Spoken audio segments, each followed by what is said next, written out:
Talim kita hari ini kaji baru ya, masuk ke terapi secara Islam, terapi pengobatan Islami atau al-aliyujud bil taubil Islami bab 1.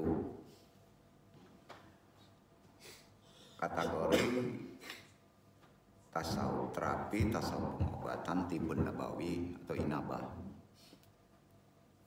Langsung ke tajuk risalah. Mudah-mudahan Allah meridhoi. Assalamualaikum warahmatullahi wabarakatuh. Waalaikumsalam warahmatullahi wabarakatuh. Kita awali dengan syahadat talqin zikir.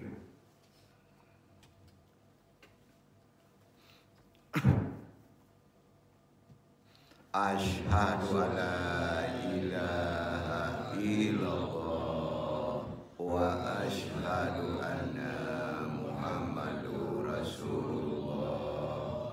Asyhadu an la ilaha illallah wa asyhadu anna Muhammadur Rasulullah. Asyhadu an la ilaha illallah wa asyhadu anna Muhammadur Rasulullah.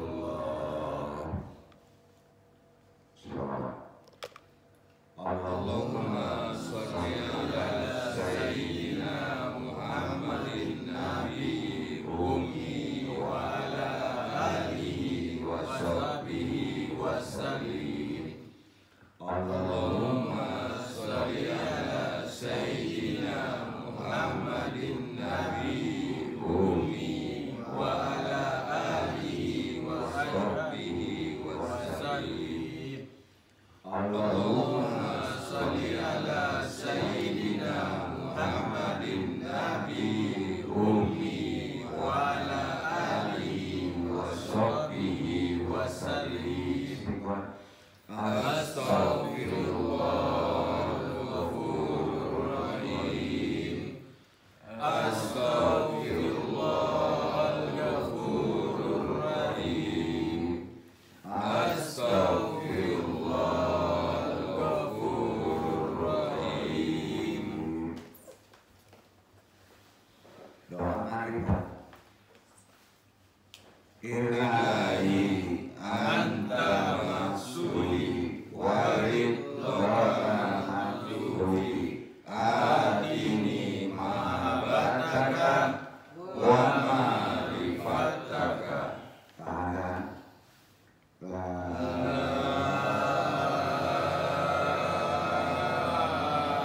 ilaha illallah.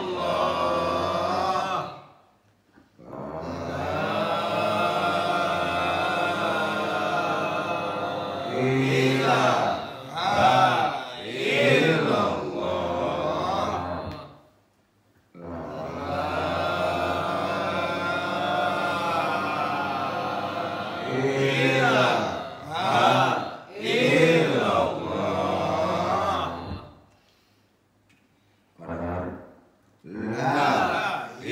Ilaha illallah. La ilaha illallah. La ilaha illallah. La ilaha illallah. La ilaha illallah. La ilaha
La ilaha illallah Muhammadur Rasulullah ilaha diniyah solihi wa ilaha hadrati Syekh Abdul Qadir Jailani bi syafaat Nabi Muhammad bismillah wadillahi ya Allah ya Allah ya Allah inna kala kulli syai'in qadir takdir hajatina pasang niat.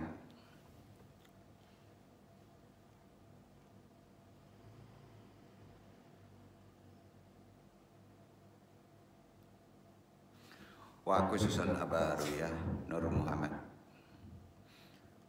khususan Muhammad Nabi Yunaga wabil khusus hadiri al-mahdi kalifatil radin wabil khusus arwahi juriyatihi wa khususan arwahi muslimin mu'minin wa musinin al-fatihah a'udzu billahi minasyaitonir rajim bismillahirrahmanirrahim alhamdulillahi rabbil alamin ar-rahmanir rahim maliki yaumiddin iyyaka na'budu wa iyyaka nasta'in ihdinas siratal mustaqim siratal ladzina an'amta 'alaihim ghairil maghdubi 'alaihim waladdallin. Allahumma ahyina 'alal Islam wa amitna 'ala sunnah. Allahumma anta rabbi la ilaha illa anta khalaqtani wa ana abduka wa ala ahdika wa wadika masatatu a'udzu bika min syarri ma sanatu abu laka bi nimatika alayya wa abu janbi faqirli fa innahu la yaghfiru dzunuba illa anta. Allahumma himni rusyidi wa ajini min syarri nafsi Rabbi jidni ilman warjukni fahuma waj'alni minasyolihin. Radiltu billah rabba wa bi islami dinna wa bi muhammadin nabiyya wa rusula. Rabbi jidni ilman nabi wa ajukni fahma. Allahumma inna nas'aluka selamatan bidin wa afiatan bil jasadi wa jadatan bil ilmi wa barakatan bil rizki wa taubatan qabla maut wa rahmatan indal maut. Allahumma hawin alaina bisakatil maut wa najata minan nari wal afa indal hisab. La haula wala quwata illa billahil aliyil azim. Alhamdulillah rabbil alamin. Syukur alhamdulillah kita masih bisa hari ini dikasih waktu untuk datang ke majelis ini untuk berthalibul ilmi.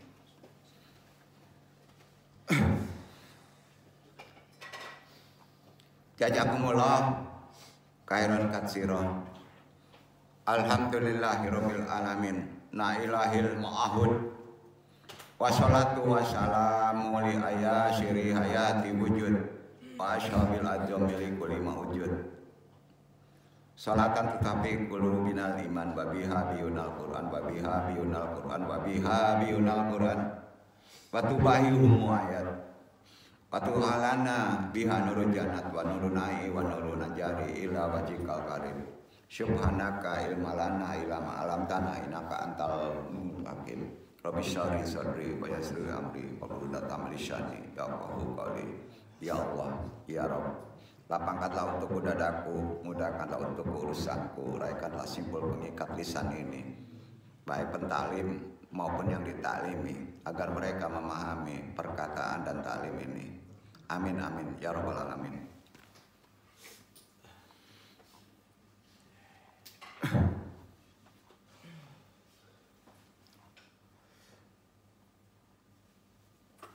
Hari ini Al-Fakir mencoba kita bahas kaji baru, tapi masih terkait juga kaji-kaji di atasnya, karena sudah langsung ke terapi, atau bahasanya terapi itu bahasa Inggris ya, artinya pengobatan ya.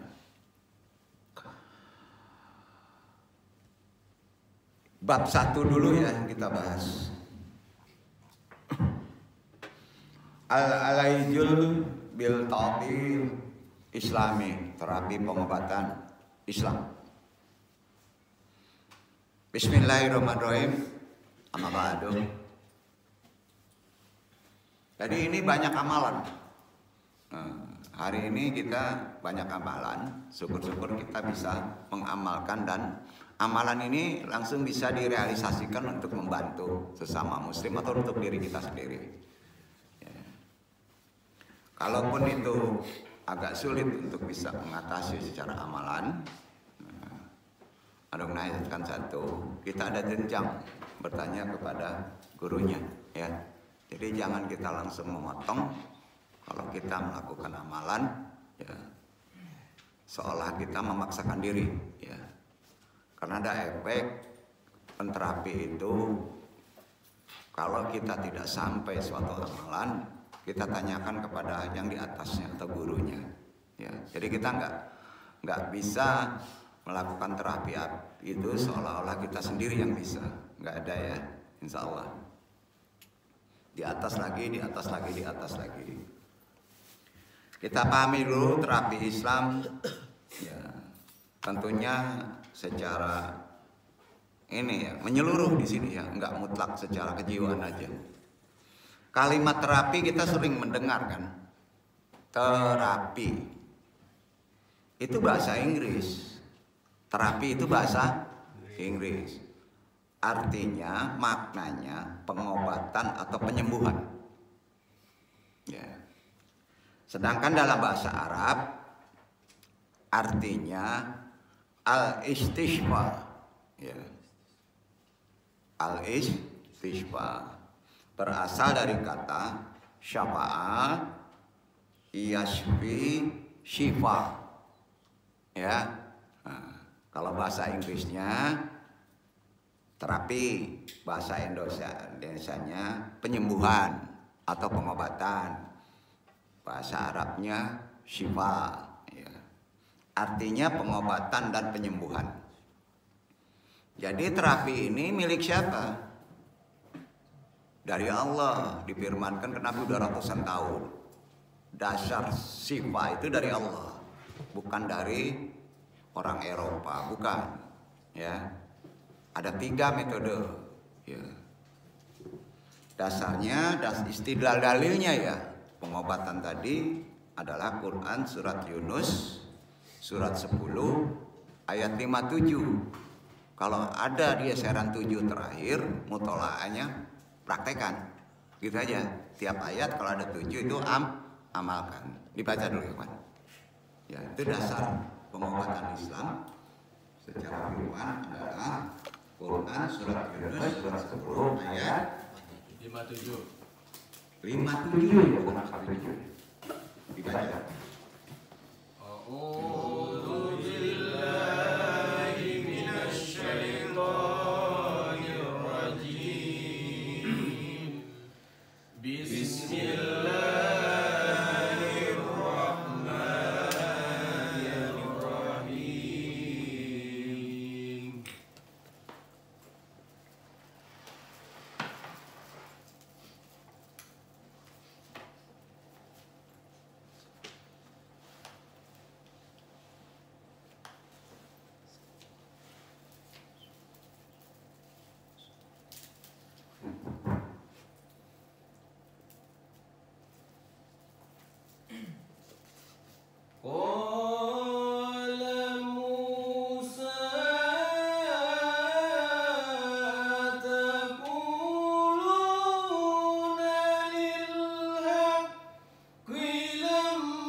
Yunus 57, ya.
Syifa berarti Quran obat penyembuh, paham itu? Ya. Quran penyembuh yang ada di dada, sumbernya itu. Kalau ini rusak, fisik juga rusak. Jadi kalau mau dibunuh secara metode Islam, apapun juga penyakitnya, buka Quran dulu, bereskan dulu dadanya. Apa aja penyakitnya?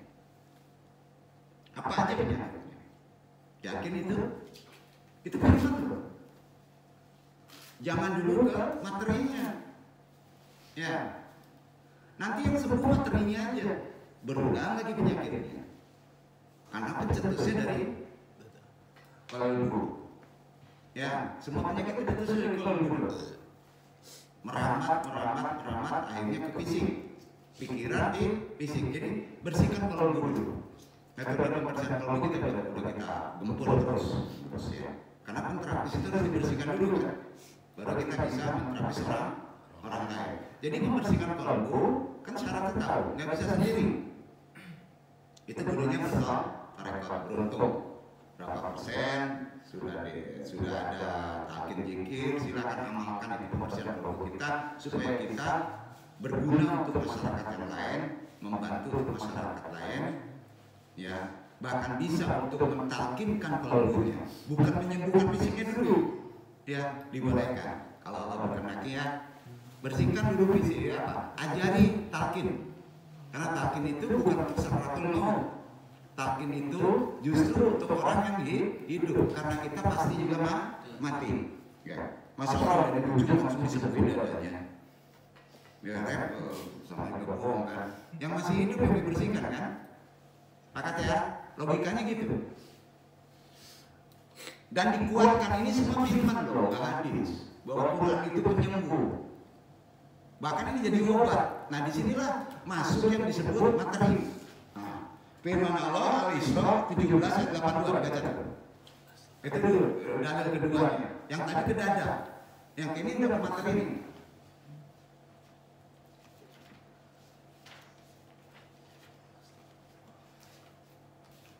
17 suratnya. Nah.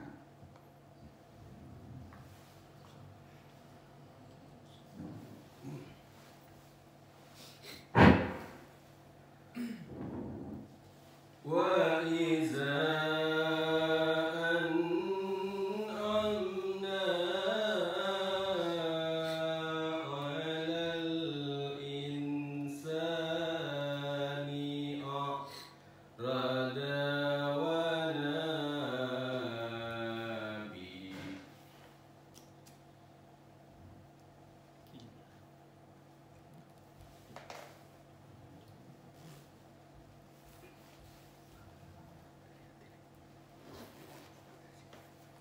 dua ayatnya.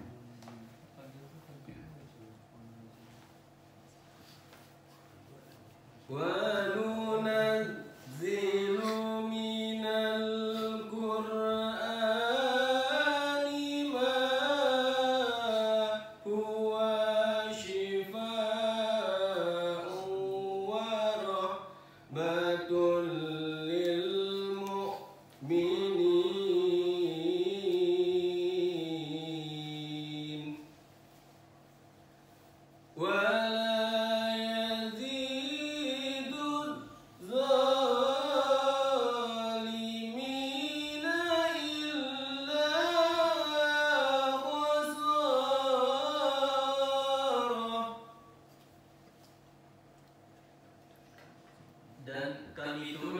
dari Al-Quran suatu yang menjadi penawar dan rahmat bagi orang-orang yang beriman, dan Al-Quran itu tidaklah menambah kepada orang-orang yang zalim selain kerugian.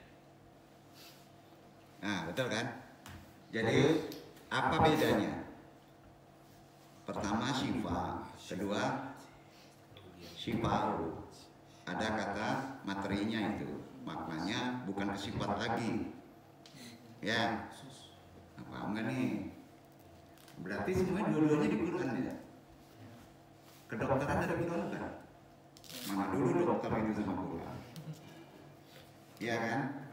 Nah, cuman di sini kalau kita mentolaah, ujung perintahnya perlu pemikiran. Dari spiritual, ilham, 2 itu analisa, 8 spiritual, 2 analisa. Jadi menggunakan keahlian observasi. Duduk gak? Kalau di dada berapa ayatnya? 5, 7, 5 rukun, 7 praktekan. Dada itu ada rukunnya, ikuti aturannya, baru kita bisa mengamalkan. Ya. Kalau cari obatnya memerlukan keahlian, observasi, intelektual. Duduk kan nih? Nah itu gimana nulisnya itu? Dasarnya ini, nah yang pertama dada dulu, ya istilah dalilnya Quran surat Al-Isra 17, Quran surat Yunus ayat 57. Arahnya ke kolbu. Dasarnya itu dulu sistem pengobatannya. Yang kedua baru kita observasi. Antum di sekolah kedokteran. Ini tuh untuk sekolah tabib. Ya. Untuk itikaf mencari obat, observasi, makan dulu itu belerang. Gimana di perut, jangan-jangan mati kan gitu kan. Jadi yang kedua itu observasi, itu mutalaahnya. Hebat nggak Quran tuh? Berlawanan nggak dengan sains? Coba renungkan. Logika berlawanan dengan enggak kan? Bahkan lebih jelas ini ya. Nah itu dia, 2 itu. Kalau kita belajar misalnya ilmu kedokteran langsung, ya. Ilmu kedokteran langsung, sampai kita ahli, tanpa kita mempelajari yang disebut ilmu ruhani dalam, bermanfaat nggak? Agak ragu manfaatnya, hanya dunia aja, bermanfaat betul bermanfaat. Ya, jadi kita nggak cerdas kalau begitu. Makanya bagi antum yang sudah mendalami disiplin ilmu, ya, ada lengkapannya. Apapun juga antum kalau sudah mendalami disiplin ilmu yang sifatnya lahiriah, jangan lupa ilmu awalnya. Itu yang disebut usul. Ya, karena nggak ada ruh. Pecahan dari ilmu kedokteran adalah psikologi, betul? Filsafat, ada juga pengaruhnya di situ kan, betul kan? Terapi pengobatan, kedokteran umum, ahli jantung, ahli banyak anak-anak, ya kan? Itu kan pecahan dari induk, dari kedokteran umum. Tanpa mendalami Yunus 10:57 dalam konteks rohani, beres nggak? Beres, fisiknya saja, tapi karakternya enggak. Bisa berulang lagi kan? Nggak tuntas. Jadi dengan 2 ini aja kita sudah bisa jadi peterapis loh. 2 ayat saja. Jadi sangat sains, sangat intelektual banget gitu Quran itu. Nah, sedangkan bagi orang yang jolim, Al-Quran itu hanya akan menambah kerugian kalau diputus. Contoh, dia mendalami tidak meyakini bahwa sumber semua dari pangkal atas, ya, dari rohani. Oh ini nggak mungkin. Ini harus dengan akal. Maka dia langsung bermain dengan transaksi. Ya, transaksi dengan uang. Jolim. Kita bukan nggak boleh pakai uang. Ya. Nah. Jadi terapi Islam jelas proses pengobatan penyembuhan penyakit baik bersifat mental, spiritual, moral maupun fisik. Yakin nggak? Lengkap. Kalau antum berobat ke ahli kedokteran seahli-ahlinya orang, lengkap tidak? Jawab semua. Tidak. Ya, tidak. Kalau melengkapinya harus lari ke pengobatan yang secara Islami dulu. Ya. Gitu ya. Nah, sekarang di sini antum coba tempur secara pengobatan innabah Islami. Perhatikan, yang mendalami innabah Islami bisa lari ke pengobatan ala Al-Isra 82. Contoh, Ibnu Sina ada 7 yang tidak ada akademis tapi ahli bedah. Itu semua dari generasi Islam lama, para ulama, nggak ada dari Eropa. Hebat nggak tuh? Ya, jadi jangan khawatir lah. Ini Ruhani aja di sebelah. Kita mesti keluar lagi di kedokteran yang lebih bayar mahal, ya. Siap untuk jadi penterapis? Mudah-mudahan antum dinaikkan ke sampai penterapis tibun. Ya, tibun. Jadi bahasanya gini, kalau kita sudah di Quran, ya, maka kita akan ditarik ke tibun. Tibun itu pengobatan ketabiban ala Nabi. Nah, itu didapatkannya, ya. Nanti ada keterangannya di Quran. Tidak banyak esensinya, nggak banyak. Di situ pasti dijamin halal. Habatus sauda, madu, air jam-jam, kan ada di Quran semua itu, betul kan? Putarannya di situ, Pak. Nah, kalau sudah tercampur analisa, maka itu namanya herbal. Herbal. Tibun. Yang secara sunnah adalah tibun. Harus bulat mengikuti Quran. Kalau sudah campurannya lain namanya herbal. Jadi herbal jangan ditibunkan. Jolim antum. Isi dalamnya misalnya esensinya bukan tibun, tapi dibuat tibun nabawi. Kacau nih. Betul kan? Lihatlah obat-obat herbal itu rata-rata tibun nabawi. Artinya udah ada contohnya di Nabi. Repot ya. Udah duduk ya. Tibun, herbal. Ya. Jadi terapi Islam jelas lengkap. Bersifat mental, catat tuh ya, spiritual, moral, fisik. 4. Itu Quran. Bimbingan observasinya, petunjuknya dari as-sunnah, contohnya ke Nabi Muhammad SAW. Contohnya ke sana, as-sunnah, ya, ayat-ayat yang mengandung pengobatan atau tibun nabawi. Jadi ilmu pengobatan dalam kehidupan modern, nah kita bahas dulu, disebut ilmu kedokteran. Ilmu kedokteran yang bersifat umum. Dari semua cabang ilmu kedokteran ada 2 cabang ya, yang wajib hukumnya di orang dokter. Kalau di Andung harus wajib. Harus disandingkan pada agama Islam. Agak egois juga ya. Wajib. Apa itu? Ilmu kedokteran jiwa, psikiater atau psikiatri, wajib kepada Islam. Kalau wajib kepada Buddha, melenceng. Nanti anak kecil suruh yoga, kan kacau Pak tulangnya. Betul nggak? Nah, jadi yang wajib itu yang tersandar kepada Islam, pecahan dari ilmu kedokteran, kan ilmu psikologi, betul kan? Nah, apa disebut apa tadi? Cabangnya harus bersandar kepada agama, ya, yaitu Islam. Wajib disandingkan pada agama Islam. Ilmu kedokteran jiwa, bahasa umumnya. Psikolog kan? Dokter jiwa kan?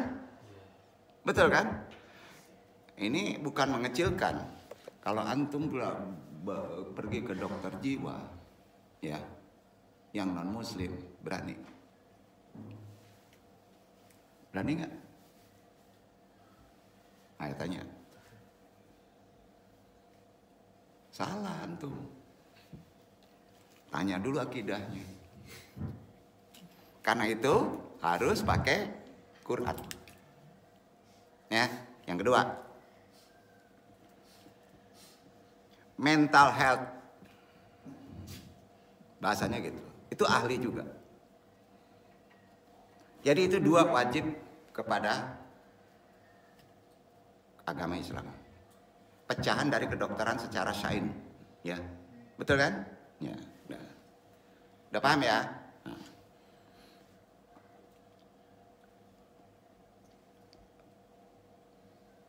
Dua keilmuan itu nggak boleh lepas dari agama yang kita yakini. Disebut psikiater atau psikiatri. Muslim, muslimah tentunya harus memperdalam. Untuk orang muslim, muslimah harus memperdalam kembali metode syifa secara Quran dan as-sunnah. Ya, kalau dia psikolog saja harus mendalami ayat-ayat berdasarkan Yunus ayat 57. Di sini ada ahli psikolog nggak datang ya? Nah, itu nanti sampaikan aja. Ya, itu penting. Jadi dia putaran pembedahan itu asbabun nuzul Yunus 57 harus didalami untuk para psikolog. Ya antum ini psikolog juga loh. Ya.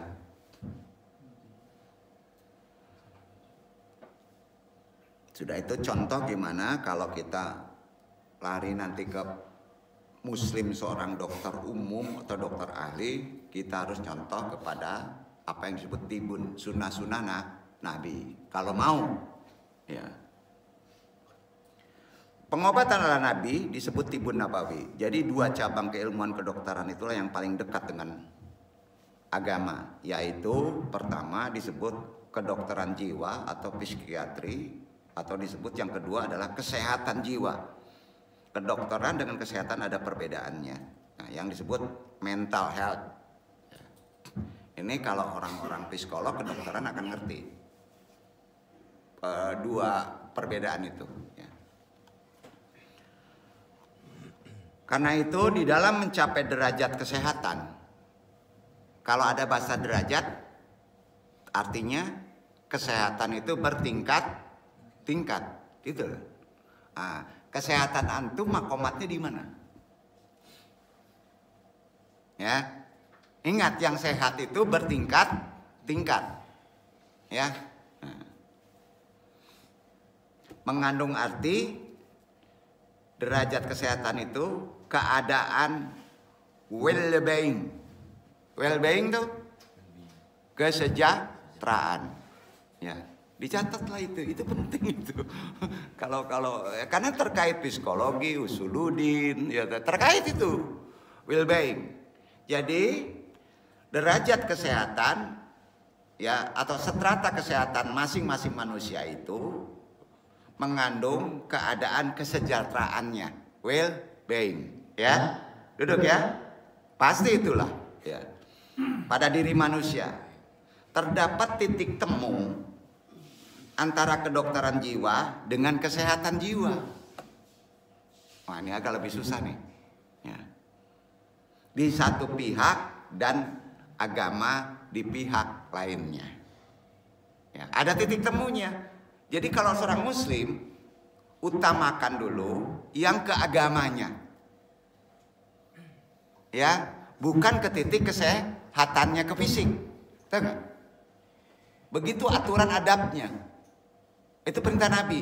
Jadi kalau antum sakit merasa orang muslim, larikan ke perkara jiwanya. Baru ke fisiknya. Duduk. Duduk ya. Nah. Anu kadang termenung. Orang masih bisa duduk, masih bisa jalan. Pas sholat Jumat dia duduk. Pakai kursi. Bikin sakit tuh. Karena rasa sakit menahan ruku dan sujud itu adalah obat. Jangan cengeng. Banyak sekali 40-50 sudah pada duduk sholat Jumat. Coba periksa di masjid-masjid. Maka disediakan kursi. Kalau di Ando, tinggalkan kursi. Sholat itu obat. Ingat tuh. Sholat itu penyelesai seluruh masalah. Tidak kuciptakan jin manusia hanya untuk beribadah kepadaku. Karena di dunia ini dikasih masalah, dikasih sakit, dikasih cobaan. Maka yang paling wajib adalah sholat. Untuk cobaan itu bisa diatasi dengan sholat dan sabar. Duduk. Pola berpikir kan harus begitu. Iya kan? Jadi yang menjadi perhatian para psikolog, psikiater yang muslim ya, zaman sekarang adalah mengenai ancaman krisis rumah tangga dan masyarakat modern. Sering tidak terlacak itu. Yang paling berbahaya kalau kita ngamati di situ. Ini ya orang psikolog sendiri nggak tahu apa sih yang paling masalah di kehidupan yang serba industrialis adalah ancaman orang masyarakat modern ya.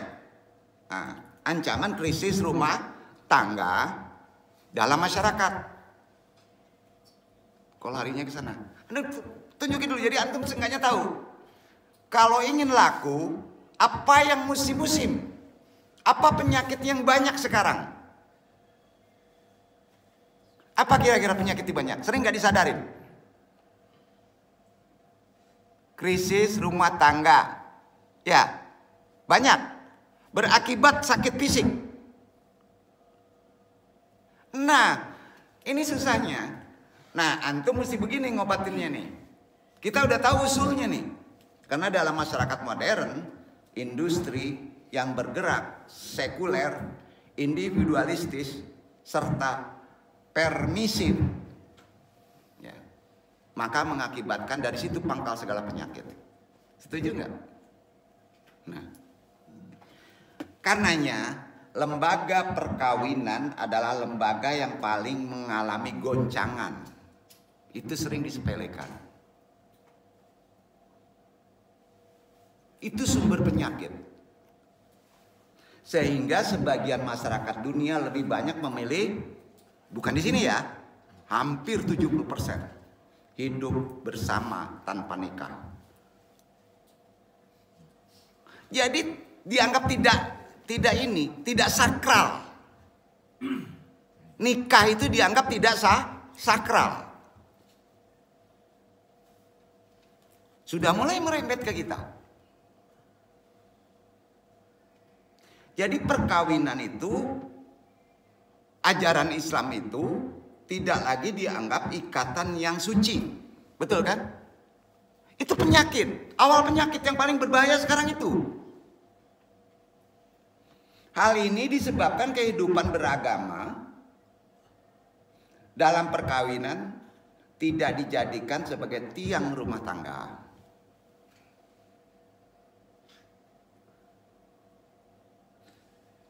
Krisis perkawinan terjadi manakala pasangan lebih mementingkan penampilan fisik, kebutuhan biologi semata, kurang memperhatikan aspek efeksionalnya. Psikologinya itu, efeksionalnya kurang diperhatikan. Makanya orang niat kawin daripada saya berbuat dosa di luar ke biologis. Setuju gak nih? Salah niat. Padahal perkawinan itu menyempurnakan agamaan antum. Kalau misalnya ada niat lain dalam perkawinan itu, hati-hati, bereskan. perkawinan itu, nikah itu adalah menyempurnakan agamaan antum. Setuju? Setuju nggak nih? Setuju ya. Nah, hal ini disebabkan kehidupan beragama dalam perkawinan tidak dijadikan tiang rumah tangga. Kesempurnaan beragama. Jadi dari sudut pandang agama Islam begitu tuh. Ya. Munculnya akhirnya kalau misalnya kita dianggap hal-hal yang aneh itu tidak perlu lagi perkawinan, tidak disakralkan, ada penyakit yang aneh seperti AIDS. Merupakan kalau di Islam itu kan penyakit AIDS itu peringatan Tuhan kepada kaum homoseksual dan mereka melakukan perzinahan. Statistik membuktikan ya, kalau kita observasi penularan penyakit maut ini 95,7% melalui perzinahan, ya, yaitu maaf pelacuran, seks bebas, homoseksual. Kita sebagai kaum muslimin itu person, kita tidak tahu, tapi setidaknya kita peka. Usulnya ini, jangan-jangan ini sebabnya. Ya. Makanya kalau antum sebagai muslim, muslimah sependapat tentang textbook diagnostic Statistical Manual of Mental Disorder atau DSM yang disusun oleh American Psychiatry Association atau apa, di mana menyebutkan homoseksual bukan suatu gangguan mental atau kejiwaan, salah besar. Karena dia tidak mengandalkan yang awal tadi, kejiwaan. Salah besar enggak, Pak? Dosa antum. Kalau dipisahkan penyakit homoseksual itu bukan gangguan mental atau kejiwaan, salah besar itu. Itu on tuh orang-orang di sana. Nah, kan kasus yang terjadi sekarang, negara superpower Amerika itu kan memaksakan kehendak terhadap negara berkembang terkait pemahaman soal lesbian kepada negara berkembang. Bahkan bisa dimusuhin karena itu bukan natural katanya. Ada pula negara yang mengizinkan kawin dengan sesama jenis kan?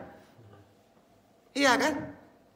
Karena kita udah tahu ilmunya, kita itu penyakit yang bisa disembuhkan sebetulnya. Kira-kira sampai nggak? Di sini pernah mengobati hal yang seperti itu. Nah sekarang hal itu di Indonesia udah menjadi aib besar, ya, aib besar. Maka dia sembunyi-sembunyi. Hati-hati, penterapis yang dalam tahu itu. Konteks kejiwaannya tahu. Antum harus peka sampai situ. Sekali lagi, dari sudut pandangan agama Islam, ya, kita harus, khususnya muslim, tidak boleh sependapat dengan textbook diagnostis dari Amerika yang disusun oleh Psychiatric Association-nya, di mana menyebutkan bukan suatu gangguan mental atau kejiwaan jenis penyakit lesbian LGBT. Itu natural, maka diizinkan oleh mereka. Itu dosa besar. Sekarang antum bisa meraba gak penyakit itu? Banyak di sini. Tahu nggak penyakit itu? Nah itu kan orang psikolog harus jago. Sepakat Pak? Sepakat ya? Setuju ya? Kalau antum peka itu, antum kaget. Nah itu gunanya kita taklim. Quran menunjukkan itu. Setiap orang ingin menikah, setuju? Natural. Kita bukan berbicara agama, kesempurnaan agama. Natural. Karena kita ada nafs. Betul? Ada syahwat. Diberi itu. Diberi ruh hewani yang harus berkembang biak. Betul kan? Ini bukan untuk orang yang sudah nikah aja. Yang sudah nikah juga harus tahu. Natural itu. Ya. Maupun yang sudah nikah. Zaman sekarang hal perkawinan sering digampangkan. Kalau di Andung sering digampangkan. Beratnya itu materinya, actionnya, catchingnya, aksinya dalam perkawinan. Betul kan?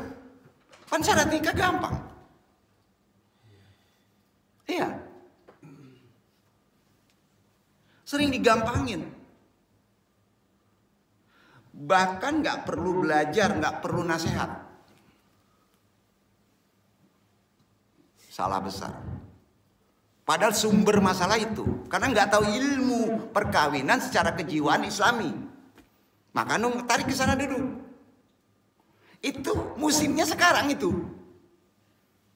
Di kehidupan modern yang serba materialistik itu terjadi.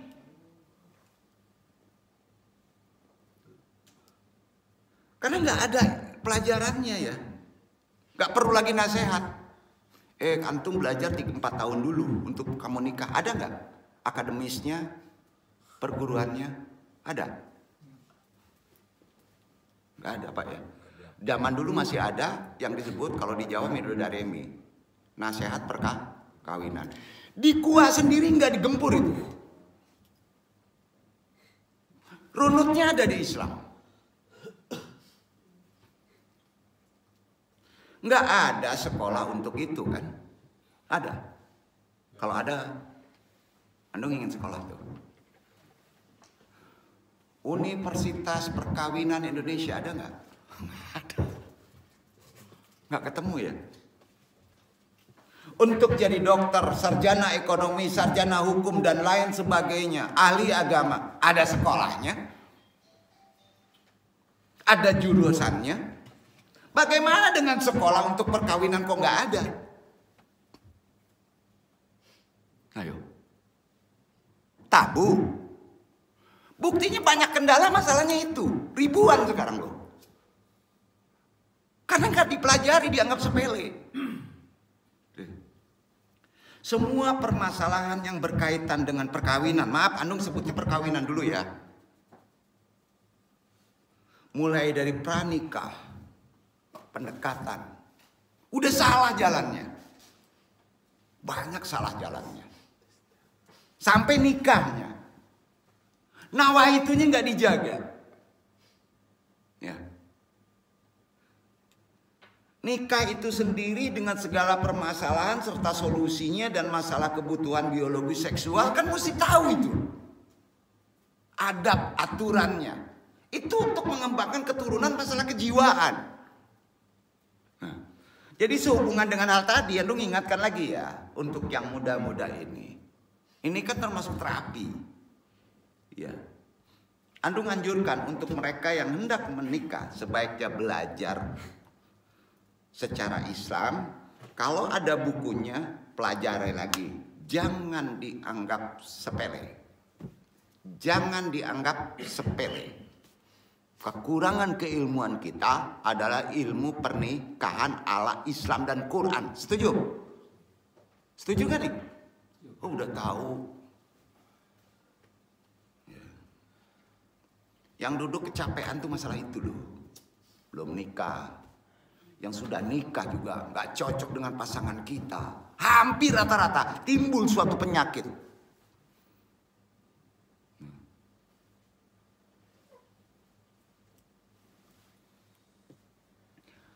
Karena gini, agar kita nanti dalam mengemudikan bahtera rumah tangga itu dapat dengan sabar menjalaninya, yakin bahwa di balik kesulitan sesungguhnya ada kemudahan kalau kita mengikuti aturan Tuhan. Setuju? Maka perlu sarjana master perkawinan. Ada master perkawinan, Pak? Lah, jadi gimana solusinya untuk kita sebagai muslim? Udah tahu nih sumber masalahnya. Untuk membantu yang lain. Karena ini nggak bisa dijabarkan, merasa bisa. Buat bukunya Marriage Counselor. Marriage perkawinan. Counselor. Mau? Buat bukunya. Buku yang paling laku itu pasti nanti tuh. Karena orang malu untuk minta nasihat. Setuju nggak nih? Anu tunjukin nih, cari cara bisnis yang benar nih. Ya. Tuangkan dalam buku deh. Dan itu ibadah keren. Ya. Oleh karena itu, membaca buku kita mendapat pelajaran di sekolah perkawinan kan sama. Ya. Nah. Kita secara formal belum nggak ada di sini. Sekolah atau kursus aja nggak ada ya. Nggak ada. Dulu masih ada, Pak. Contohnya, dia tidak boleh bertemu, betul kan? Diberi nasihat. Banyak pelajarannya. Jadi, kalau kita membuka kursus, misalnya kursus konselor merit, gitu, umpama. Ya, mungkin diketawain orang sekarang ya. Karena udah merasa bisa. Nah, buat aja bukunya deh. Ya. Jadi bisa dijadikan pedoman dalam kehidupan rumah tangga untuk orang-orang yang membutuhkan. Ya, pasti itu. Ya. Khususnya yang dewasa ini saat ini sedang mengalami krisis yang sangat banyak karena kehidupan modernisasi dan industrialisasi. Betul kan? Nah, observasinya gini, catatan kita begini, ya. Di Amerika Serikat, negara superpower kita contohkan, 75% suami selingkuh. 75% suami selingkuh. 40% istri di Amerika nggak di sini selingkuh. Waduh, ngeri banget tuh. Dianggap biasa. Dan perselingkuhan ini menjadi penyebab utama krisis American Psychiatric Association dari tahun 2000. Perceraian. Di sini ada tinggi juga perceraian, masih tinggi. Nah, kita tunda ini dulu, kita memasuki dulu contoh-contoh dari ajaran Islam ya terkait ini. Itu ada saatnya sampai diramal itu tidak ada yang dianggap penting itu menjadi disepelekan. Lah itu masalah penyempurnaan agama, hubungan antara laki-laki dan perempuan dalam pernikahan. Tidak ada sekolahnya. Padahal orang dulu itu dipelajari betul-betul.